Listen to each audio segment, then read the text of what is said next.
72 ans, c'est l'âge de cette comptine. Petit Papa Noël, quand tu descendras du ciel. Malgré les décennies, aucune autre chanson n'a mieux traduit l'esprit de Noël. Petit Papa Noël. Petit Papa Noël. Petit Papa Noël, oui, bien sûr, aussi. Et pour chacun, Petit Papa Noël a une bonne raison d'être dans les cœurs.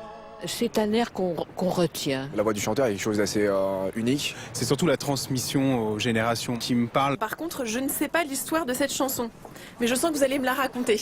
D'accord, alors tout débute en 1944. La France est toujours occupée. La chanson n'est pas encore celle que l'on connaît, une première version existe et elle est bien différente. À l'origine, en 1944, c'est comme une lettre qu'adresse un enfant pour le retour de son papa qui est prisonnier. Et cette chanson-là, bizarrement, n'a pas ému le cœur des gens parce qu'on était en fin de guerre. Le texte est réadapté pour les besoins d'un film baptisé Destin, dans lequel joue Tino Rossi, déjà une immense star en France. Il interprète alors la nouvelle version, une ode à la joie de Noël, à travers les yeux d'un enfant. Ça a été un boom, mais considérable, parce qu'on entend le titre 2 fois dans le film, et surtout dans la scène finale.